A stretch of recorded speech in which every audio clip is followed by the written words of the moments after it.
بسم اللہ الرحمن الرحیم۔ اللہ کے نام سے جو سراسر رحمت ہے،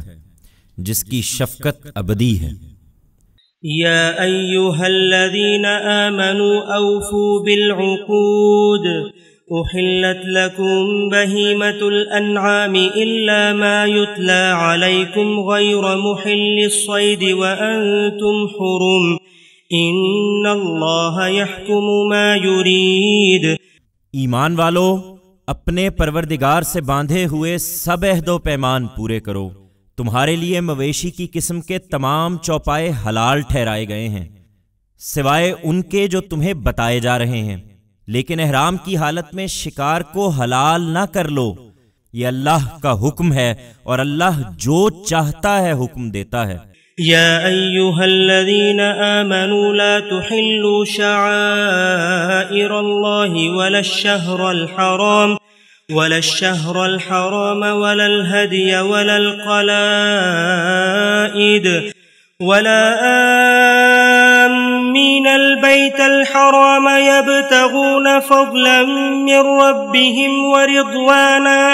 وَإِذَا حَلَلْتُمْ فَاصْطَادُوا وَلَا يَجْرِمَنَّكُمْ شَنَآنُ قَوْمٍ أَن صَدُّوكُمْ عَنِ الْمَسْجِدِ الْحَرَامِ أَن تَعْتَدُوا وَتَعَاوَنُوا عَلَى الْبِرِّ وَالتَّقْوَى وَلَا تَعَاوَنُوا عَلَى الْإِثْمِ وَالْعُدْوَانِ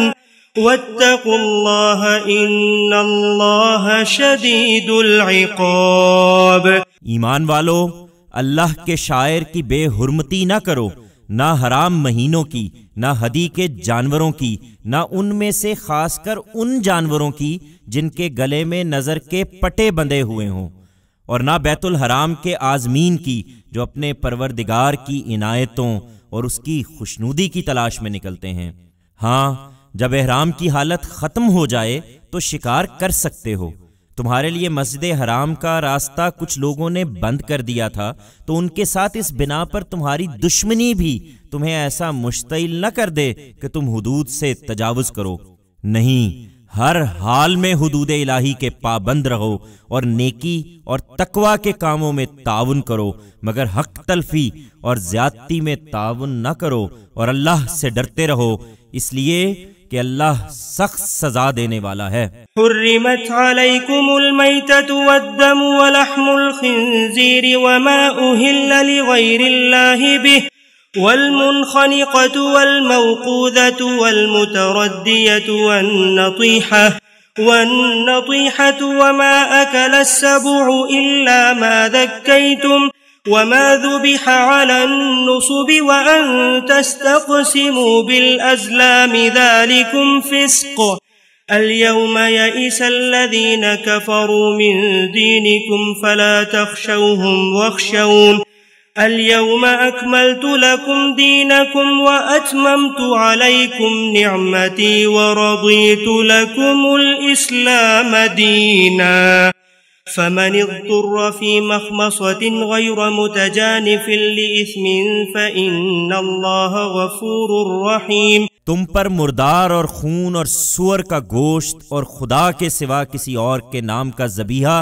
حرام ٹھہرایا گیا ہے، اور اسی کے تحت وہ جانور بھی جو گلا گھٹنے سے مرا ہو، جو چوٹ سے مرا ہو، جو اوپر سے گر کر مرا ہو، جو سینگ لگ کر مرا ہو، جسے کسی درندے نے پھاڑ کھایا ہو، سوائے اس کے جسے تم نے زندہ پا کر ذبح کر لیا۔ اسی طرح وہ جانور بھی حرام ہیں جو کسی آستانے پر ذبح کیے گئے ہوں، اور یہ بھی کہ تم ان کا گوشت جوئے کے تیروں سے تقسیم کرو۔ تمہیں معلوم ہونا چاہیے کہ یہ سب خدا کی نافرمانی کے کام ہیں۔ یہ منکر اب تمہارے دین کی طرف سے مایوس ہو گئے ہیں، اس لیے ان حرمتوں کے معاملے میں ان سے نہ ڈرو، مجھی سے ڈرو۔ تمہارے دین کو آج میں نے تمہارے لیے پورا کر دیا ہے، اور تم پر اپنی نعمت تمام کر دی ہے، اور تمہارے لیے دین کی حیثیت سے اسلام کو پسند فرمایا ہے، سو میرے ان احکام کی پابندی کرو۔ پھر جو بھوک سے مجبور ہو کر ان میں سے کوئی چیز کھا لے بغیر اس کے کہ وہ گناہ کا میلان رکھتا ہو، تو اس میں حرج نہیں۔ اس لیے کہ اللہ بخشنے والا ہے، اس کی شفقت ابدی ہے۔ يسألونك ماذا أحل لهم قل أحل لكم الطيبات وما علمتم من الجوارح مكلبين تعلمونهن مما علمكم الله فكلوا مما أمسكن عليكم واذكروا اسم الله عليه واتقوا الله إن الله سريع الحساب۔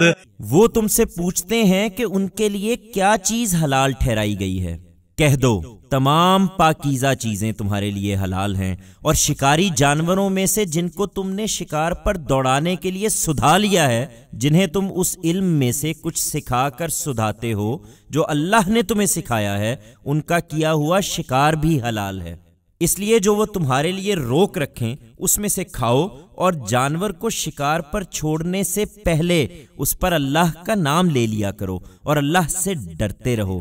بے شک اللہ بہت جلد حساب چکانے والا ہے۔ اليوم أحل لكم الطيبات وطعام الذين أوتوا الكتاب حل لكم وطعامكم حل لهم والمحصنات من المؤمنات والمحصنات من الذين أوتوا الكتاب من قبلكم إذا آتيتموهن أجورهن محصنين غير مسافحين ولا متخذي أخدان ومن يكفر بالإيمان فقد حبط عمله وهو في الآخرة من الخاسرين۔ تمام پاکیزہ چیزیں اب تمہارے لیے حلال ٹھہرا دی گئی ہیں، چنانچہ اہل کتاب کا کھانا تمہارے لیے حلال ہے اور تمہارا کھانا ان کے لیے حلال ہے۔ اسی طرح شرک و توحید کے حدود بھی واضح ہو گئے ہیں، لہٰذا مسلمانوں کی پاک دامن عورتیں تمہارے لیے حلال ہیں، اور ان لوگوں کی پاک دامن عورتیں بھی حلال ہیں جنہیں تم سے پہلے کتاب دی گئی، جب تم ان کے مہر انہیں ادا کر دیتے ہو، اس شرط کے ساتھ کہ تم بھی پاک دامن رہنے والے ہو، نہ بدکاری کرنے والے اور نہ چوری چھپے آشنائی کرنے والے۔ اپنے ایمان کو البتہ ہر حال میں خالص رکھو، اور جانتے رہو کہ جو ایمان کے منکر ہوں گے ان کی سب محنت ضائع ہوئی، اور قیامت کے دن وہ نامرادوں میں سے ہوں گے۔ يا أيها الذين آمنوا إذا قمتم إلى الصلاة فاغسلوا وجوهكم وأيديكم إلى المرافق وامسحوا برؤوسكم وأرجلكم إلى الكعبين وإن كنتم جنبا فاطهروا وإن كنتم مرضى أو على سفر أو جاء أحد منكم من الغائط أو لامستم النساء فلم تجدوا ماء فتيمموا صعيدا طيبا فامسحوا بوجوهكم وأيديكم منه ما يريد الله ليجعل عليكم من حرج ولكن يريد ليطهركم وليتم نعمته عليكم لعلكم تشكرون۔ ایمان والو، یہی پاکیزگی خدا کے حضور میں آنے کے لیے بھی چاہیے، لہذا جب نماز کے لیے اٹھو تو اپنے منہ اور ہاتھ کوہنیوں تک دھو لو، اور سروں کا مسح کرو، اور ٹخنوں تک پاؤں بھی دھو لو، اور اگر جنابت کی حالت میں ہو تو نہا کر پاک ہو جاؤ، اور اگر کبھی ایسا ہو کہ تم بیمار ہو یا سفر میں ہو یا تم میں سے کوئی رفع حاجت کر کے آئے یا عورتوں سے مباشرت کی ہو اور تم کو پانی نہ ملے تو کوئی پاک جگہ دیکھو اور اس سے اپنے چہروں اور ہاتھوں کا مسح کر لو۔ اللہ تم پر کوئی تنگی نہیں ڈالنا چاہتا، لیکن یہ ضرور چاہتا ہے کہ تمہیں پاکیزہ بنائے، اس لیے وضو اور غسل کا پابند بناتا ہے، اور چاہتا ہے کہ اپنی نعمت تم پر تمام کرے، اس لیے مجبوری کی حالت میں تیمم کی اجازت دیتا ہے تاکہ تم اس کے شکر گزار ہو۔